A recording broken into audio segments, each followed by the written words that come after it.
Hello students, today we are going to start new unit 7 cubes and cubes roots। जैसे आपने इससे पहले squares and square roots के बारे में सीखा, सेम उसी वे से थोड़ा सा ही डिफरेंस है। क्यूब्स में क्या आ जाएगा, आपने सेम नंबर को 3 टाइम्स मल्टीप्लाई करना। स्क्वायर में आपने क्या किया था, सेम नंबर को 2 टाइम्स मल्टीप्लाई किया था। तो ये भी चैप्टर जो है बहुत ही ईजी है। तो सबसे पहले हम क्यूब्स के बारे में सीखेंगे। क्यूब्स क्या होते हैं? अगर यदि हम किसी भी नंबर को सेम नंबर को 3 टाइम्स मल्टीप्लाई करते हैं तो उसके प्रोडक्ट को हम क्या बोलते हैं, cubes. When we multiply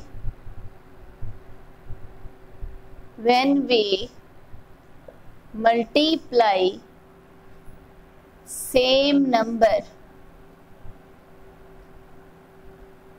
number by itself 3 times, then the product, उसके प्रोडक्ट को हम क्या बोलेंगे, product is called the cubes. तो हम उसके प्रोडक्ट को क्या बोलेंगे, cubes of the number, cube of the number. यहाँ हम एक नंबर की बात कर रहे थे।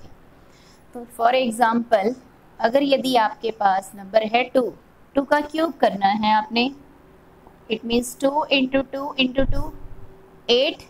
सेम नंबर को हमने खुद से ही उससे मल्टीप्लाई किया 3 टाइम्स, तो क्यूब क्या बन गया हमारे पास, 8।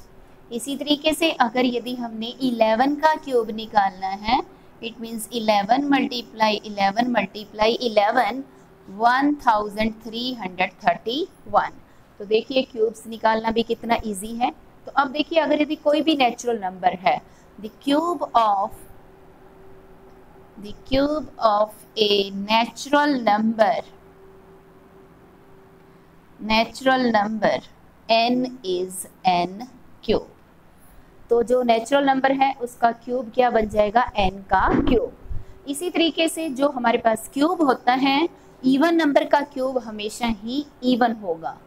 The cube of A even number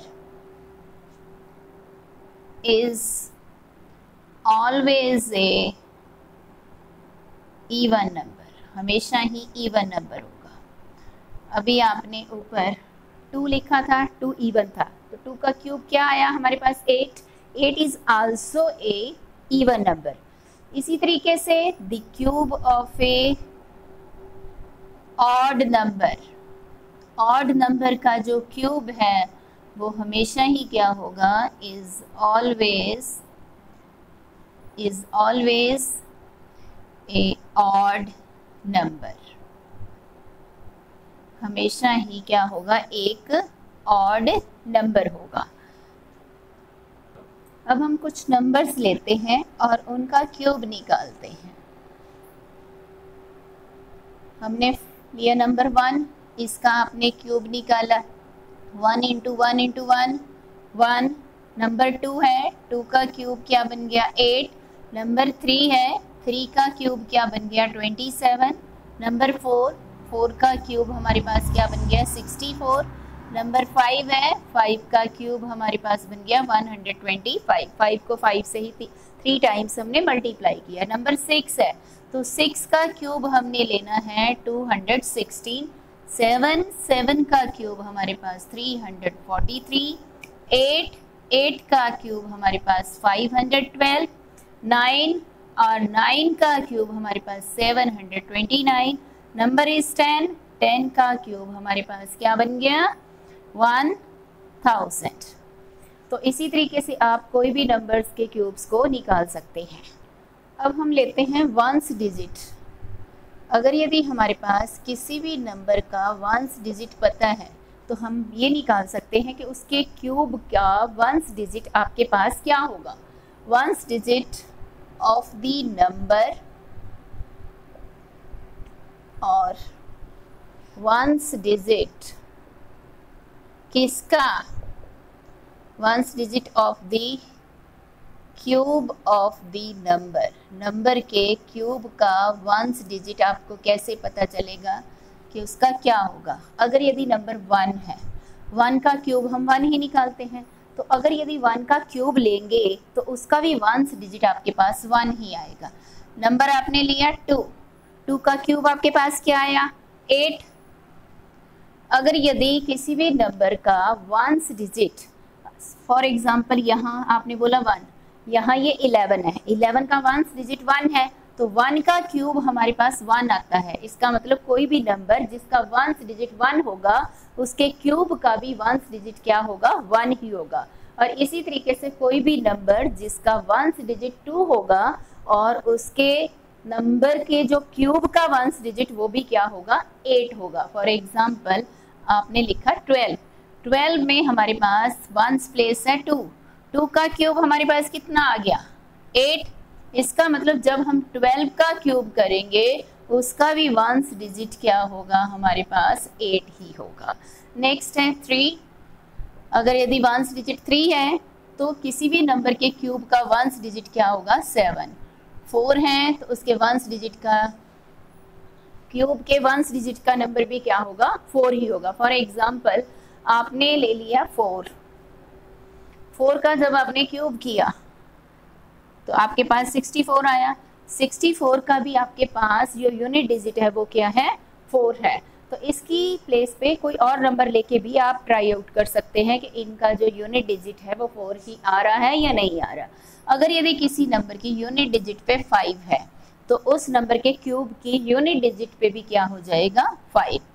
अगर यदि किसी नंबर की यूनिट डिजिट 6 है तो इट मीन्स यूनिट डिजिट पे जो हमारे पास आ रहा है नंबर वो क्या है 6 है, तो उसके क्यूब जब हम उस नंबर का क्यूब करेंगे तो उसके यूनिट डिजिट के ऊपर भी हमारे पास 6 ही मिलेगा।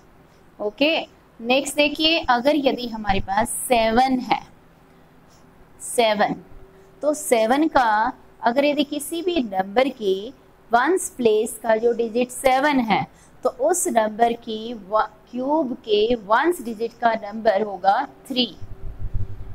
नेक्स्ट देखिए, अगर यदि किसी भी नंबर के वंस डिजिट हमारे पास 8 आता है तो उस नंबर के क्यूब का वंस डिजिट हमारे पास क्या बनेगा 2।